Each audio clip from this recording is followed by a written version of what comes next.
Bonjour, Novi, Fofo, Dada, Autor, non, Ndogbenumi, Emi Fongbon, Azan, yo vodi, Omika Fon Ganjinumia, Ntopenu Mao, Nde Mao Fomi do Dagbeji, Ngale Topenu, Nde Fomi de Suno do Dagbeji. Egbe yo, Odi re Domiwa Migon, Mama wo Kado Mando, Wenyo Hami, Gatno.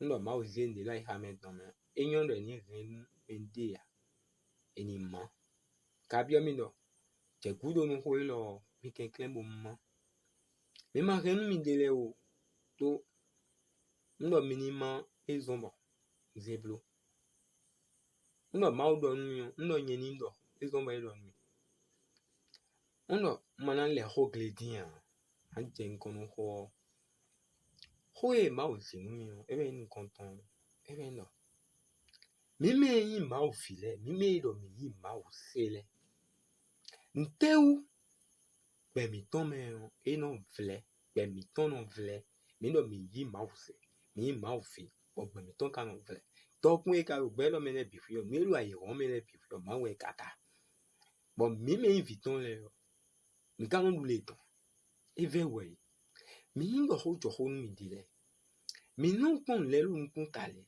mi ma no le a lo nu le o mi ma no o ma o ti ezon ino mo mu o ma o ti do mo ma o ba vive nu viton le we ama si ji vitu etin ba na do kwe we na do vitu ni ji ane a si ji vitu etin bo na do vitu a do kwe bo na do ni no so afo bo na no ya so aka do moto bo do keke bo do le bi fi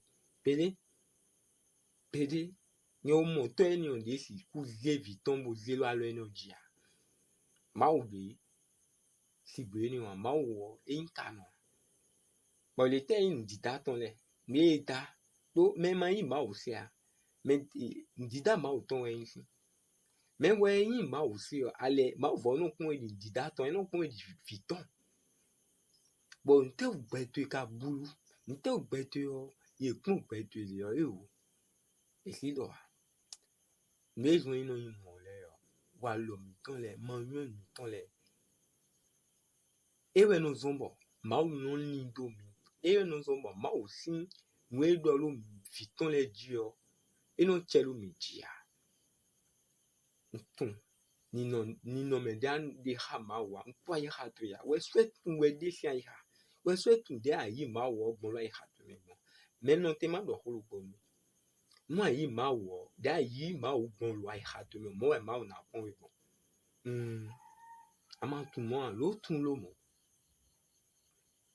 no ma le yi nu kon me lo ho me yo mi no mi yi ma o si ni ka somme 91 au test somme 91 et donc celui qui demeure sur la base du très haut repose à nom du tout-puissant et donc mais non Mao si peut bien den ti me bon tu no me na comprendre mais non Mao si peut bien et non rombedo Mao si était si yegle alors Mao si peut bien bukaya rombero ya tongle ho ne si ma o fwe gbe ni no eno ni wa lo ma o si joji ni dizon lo ma o hoji ma o ho do ni lo le yo e ma wa ho e ma kale wa wedo ye ni wa ho trelele ton mais ho tu comprendre ya mi mo je me ho ji nous ma o bi one mais uno mi yi Jésus Christ bon mi no mi yi Jésus Christ bo ele sinu mi bon mi no mi ma o fi bon mi no ya mi sa even mi do adigban mi de re do ye do agbaza mi ton ewe no don mi bi o ni na do me agbaza a o vi si asiwe agbaza mi ton de mo mi de yin agbaza e mi de o a o vi si asiwe bo ye ma o ton agona mi o ye ni we na kun mi we na dizoni ha mi we na no do ho la ha mi ton me bo mi na no se ma o ho bo na no wa lo jo ma o ton me mi ma do ye ma uto a lo tun do je ado ma ulo we me mama ayi Jésus Christ bo ye ma uto mo ndo ho mu ya lo leko bo kan bo jije bo beje we de me pon mo do eso yi ma wo dodo a yi Jésus Christ dodo a do mi si comprendre mi si mo do ayi ma wo bolo ma wo si ali hoji bolo wa lo jo ton ji bo awo vina no azesa wana duro jitwe azena gbofitwe azena gbofitwe wa digban we yen ayi ma wo de se a adigban we mianto alo ma wo zun we we hoe ni on pa alo ma wo zun we mi kenkren mi bio mi we mi pardon mi no mi yi ma wo se mi lo bo leko bo jijan un mi mo lo gbe mi ton vle bo mi mo lo aperan mi le bi de o mi le leko bo le jijan bo pon gbe mi ton eso mi lo ma wo jo o ma wo si jo wi mi lo ma wo jo ma wo si jo wi wa mi lo jo ma wo ton wi wa eso mi lo jo ma wo ton blower me binono mi yi ma wo fi me binono ma wo fi we yin ado ayin ma wo fi lo nte me no ma wo ze we inviton a o mi ma ble mi de le e no kwede ado ka bi we sa di o elo susu e ba lo ajomo we bo le nyonu we no ayin ma wo fi ya ma wo bere ren wa e ren kwe wa e ka le ren ki go kwe to ni le wa a wo vi sin ti to me yin le ayin ma wo fi na go kwe bo na san kwe bo na wa lo jo ma wo to me asin tokun lo ma o me mon keo asile yin wa mo no bolo ma o me mais c'est parce que jo to e zo ba yin wa mo no jo to e ka le na zo ba na le yin tokun lo ma o me vérité ne ma o vi yin wa mo no ma o fi o ka le yin tokun no ma o vi we point tokun yin to e o e go sin jo to me e go sin jo de adolo ma o me dan na ndi zo ni ha ma o gbon e na yin tokun lo ma o me mais ndo amando jo de ya bo foni o go gbe to me aja ho de ya aja di zo ni ha ma o de aze dogbon mo e ma na ze dogbon ha we ayi Jésus Christ yo be do lo 91 me lo demeurer lo ana non ten fide ana non blo we binu ma o si on we binu a fon so non ten lo tun ana se azan de bu na de bo ana ko ma ma se ana ko ma ho man do ama we no ye ni ho de yo de ko dan we no ana do wa na ho de lo ha to me ana do ma ho ana mediter ma ho se ho e be ndo ana do ma ho ni na zomba na no ma ho me do ma ho e no ton yeton e no zo mo yeton no polo me e no zo mo yeton no polo zoni di ha me we ndo ama vo polo ma ho do we e na ti lo we me e ka ti yo ana je mo di do ete agbaza to me bona je nilando we no zombo a ovi no mali lo mi ji a che ma wo a ovi na blute e na obule we lo ma okon bona si azon lo gbe to me e na obule we lo ma okon bona si azon lo gbe to me bona bloquer ali ho a o nwe ka do a ovi o e no a ovi le trelele we mais azon wa to no a ovi a le tole budo me tole be no idobo me do nwe dobo we di on o ye de na ya azon wa lo di to ese ye o ma ma li lo ntutu ya na ya azon wa gun ali yo gbon ilando de me we na ya azon wa si me ka ya dobo we na to kan fa lo di to we bona ba to nu we o tu bona dobo we o tu bona ba fi na yin se do we na mu yo mo we me ndo ali de ma lo ntutu ya bo ma si di lo ntutu ne ma yi ma o se bo lo wi wa lo jo ton ji yo so mon mais on il est continué là 1000 tombés à ta droite 10 000 à ta gauche tu seras par terre il a envoyé à ces gens de te garder dans tous ses voies bon nous et donc somme 91 hommes et puis et ben na tchelo batme mais les non somme 91 hommes ça keze we binu ba man ka lo jo ma o to na ma lo se ma o to me ama lo ma o sin jo me ama lo wi wa lo jo to me ya ne le ni le na tchelo batme asira 1000 fois asira 2000 fois et si tchelo batme pele pon e no adeje ndi lo ho wa ma si ma o ho ama wa lo ma o sin jo ma o si single ama no ma o si single no ma o do e le ama bloa no ye na yi chiche me lo betu dia vérité we no vérité maintenant nous. Mais mi kanjo yin kanjo daho avo daho. Akwe pebi eze homina. Akwe de eze homina. Akwe daho esin kanjo Jésus Christ ma aussi kanjo eze homina aussi. Bon te mi no buzie kanjo ni ombono zie yodo mi pebi na. Kanjo ni o pe bo, mina mo bolengan. Akwe rami, meni le bibio. C'est parce que a ouvie non ebe non bolen mi o ma o kon. Bono zie se yeni le se do mo yeni le no ti kwe lo mi ton di. Ou alors di le di bo mi do na non san lo ma o men. Un exemple de we. To de e diviton bo ba we.